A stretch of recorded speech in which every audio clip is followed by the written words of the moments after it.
Here in Wausau, Wisconsin. Got the truck running because it's airing up. As you guys can see, we're backed into a sweet dock.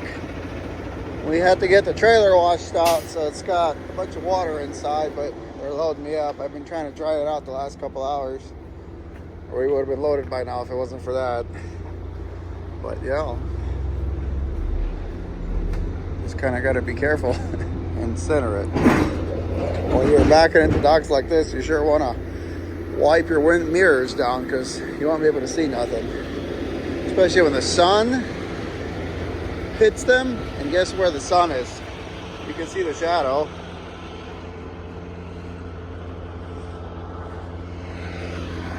That's where the sun is. Right in the mirrors. So we're going to Kansas. And we're going to go to Iowa. We're going to load in Missouri, go to Iowa, and then we're going to go back to Wisconsin, back to the house. We're going to be home back at the end of the week, hopefully if all goes well. So get this reefer back down to temperature because we had it set to 74 to dry it out. But it's getting there.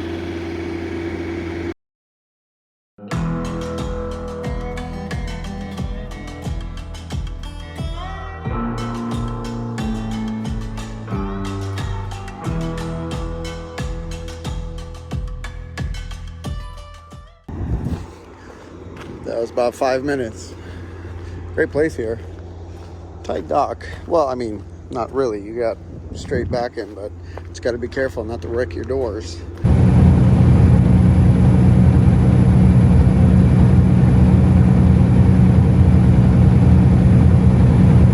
Oh, we made her. Kansas City at midnight. Perfect. We got a 9 o'clock appointment. And, yeah, we're fixing to reset our 10 hours, and we got to go pick up a load in St. Joseph, Missouri. This tire is wearing all right. Flipping it over. It's kind of got a low spot here though, but it's not vibrating, and it's still got plenty of meat on it in the middle. So this tire's got 100,000 on them now. I should have rotated them a lot sooner though, because they would have looked a lot better. So, well, what are you gonna do? One of them things. All right, well, let's close her up and let's go to bed.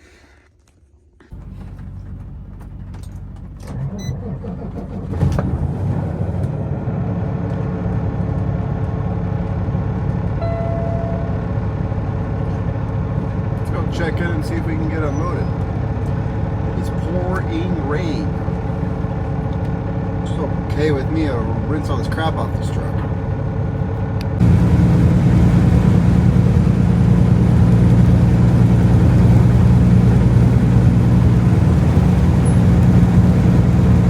Well, after all the bad reviews I read, they're giving us a door. But that doesn't mean that we're getting loaded yet.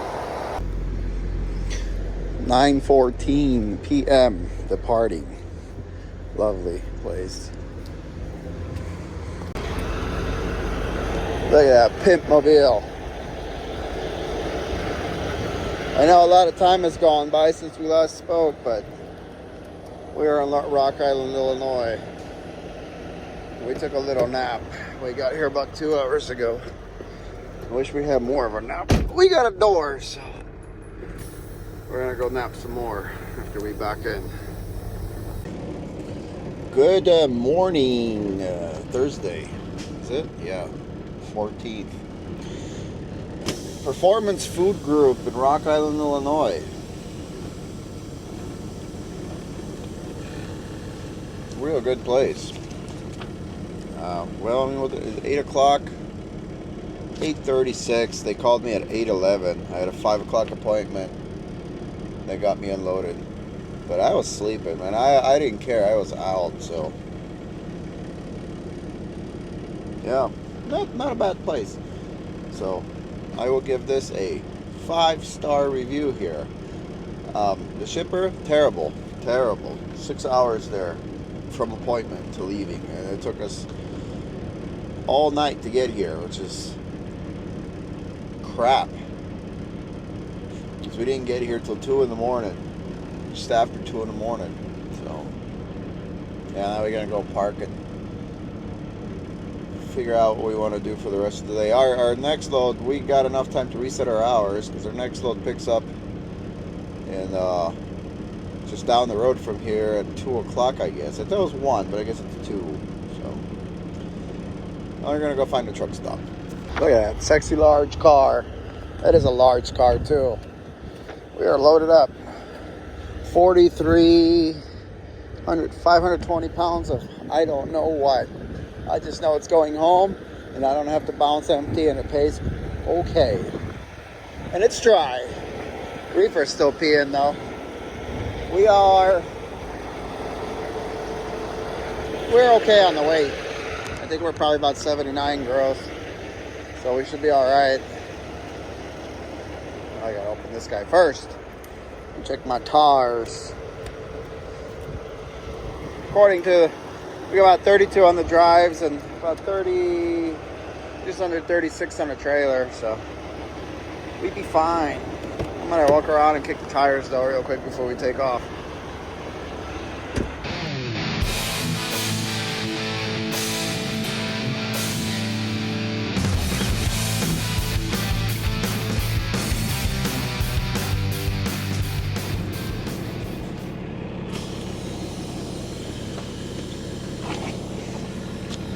I wasn't gonna wear this, but you guys would get mad.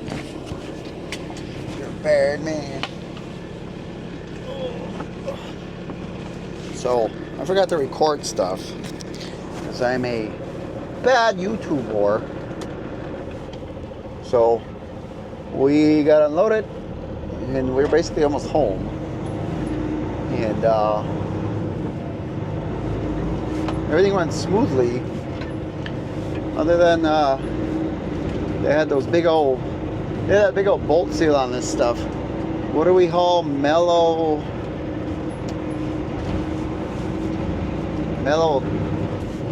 what was it? I'll tell you guys right now what it was.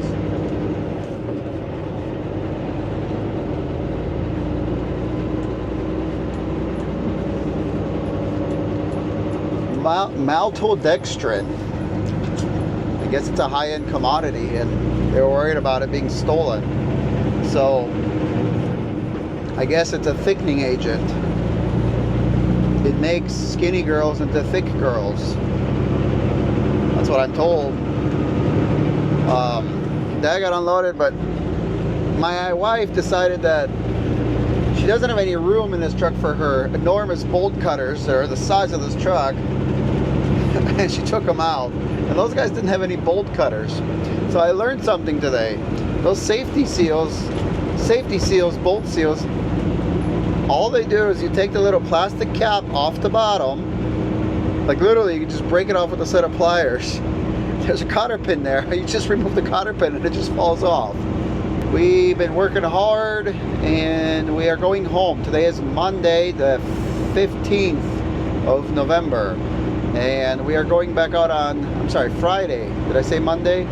And we are going back out on Monday. We're going on a loop out west. We're going down to Kansas City. Then we're gonna find, we got to load out to Utah, and then we got to load back to Kansas City, and then we're gonna find something home for Thanksgiving, and that will probably be our last loop of November. And if all goes to plan, November will be a bomb diggity month as far as income goes for trucking. Really good, really good. The best income, as someone would say that got elected president. That being said, things have been good, staying on top of things and working hard and making trucking. As far as Mama's ATM, I have nothing new for you guys yet. There's probably one episode of it when we had to do some stuff to it, remove the engine as you saw and put it back in place because it was not going to work, and that's it so far. I ended up buying a different transmission for the truck and the 10-speed wasn't going to work. Not only that, it was just probably preventive maintenance. That transmission was not new as the owner claimed. There's no way that transmission was new, so we got that. I got everything to get the truck up and going now. I ended up buying a new harness for it because that old harness was garbage. I just need to find the time to work on it, but I work, Dave works. We're trying to collaborate on this when he's home, and it just, yeah, he's got to go to work and I have to go to work, and I'm probably a little bit more flexible because I can crack the whip on the old wife, make her go to work, but Dave's got to work too, so it's not like, oh, I'm going to take a week off and Dave's going to be sitting there waiting for me. I'm sure he would with open arms, but because Dave's like that, but he probably needs to make money too. Yeah, so we're just waiting on a day where we can wrap it all up. And with this new transmission, we're going to have to get the drive shaft shortened because it is an RTLO 18.9 18B, 18 forward gears. Yes, it is. It's an 18 speed, so it's going to have to get the drive shaft shortened. And yeah, so well, we're going to get the transmission in, and I think first order of business is measure the drive line and then go take it to the shop and get it done so we can get that all buttoned up, and then just little dinks here and there. So yeah, can't wait. I want to hear that thing fire up at least, so that way I can be all giddy about that. So anyway, for now we're going home. We got some maintenance to do on the trailer. Got to change the oil on the reefer, probably the air filter, and still got a coolant leak on this truck that I noticed at the APU lines. The other hose is leaking, so I'm going to fix that. And I'm probably going to replace the fuel filter on it. And then next week, when we are home for more than a couple days, we're going to do a whole bunch of stuff to this truck that needs to be done. So, being said, I will catch you guys at the reefer oil change. How about that?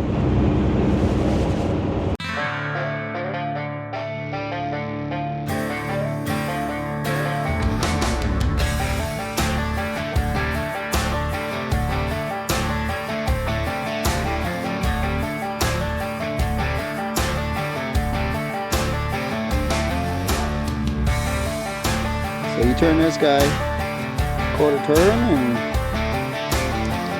there's our oil draining into our bucket. Our yucky old 1,000-hour oil.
I knew it.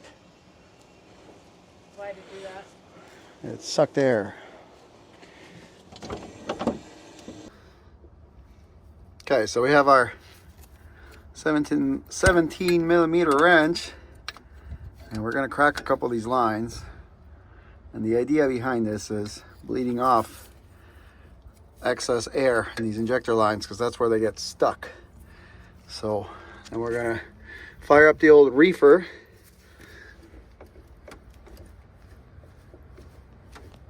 There we go. And we're gonna attempt to start it.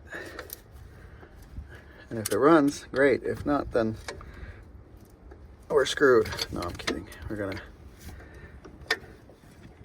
We're gonna do the whole ether trick. But, all right, so that's loose. Let's see what she does. All right, she might not go on the first try for us, but we'll give it a shot. Let's see what she does. I want to close this one off a little bit and then crack it as needed. That one's open a lot more, so cross your fingers. Maybe it fires off on the first one and just goes.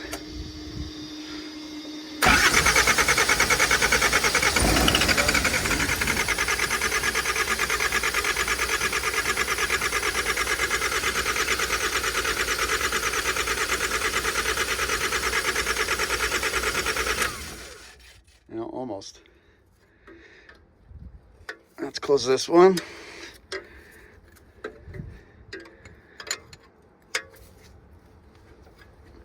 She's spraying pretty good out of there. I think she'll go.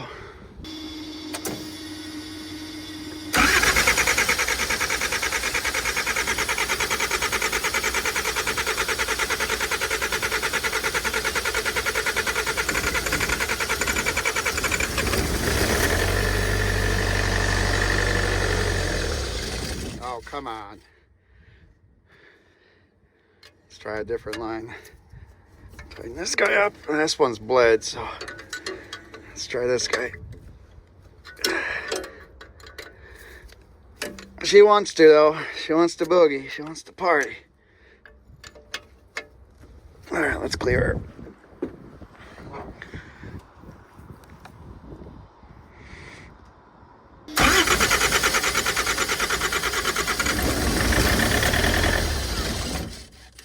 Come on, you butthole. You got fuel now.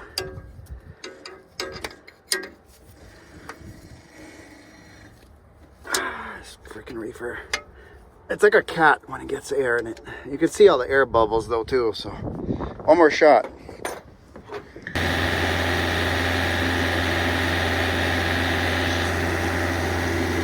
What a pain in the ass!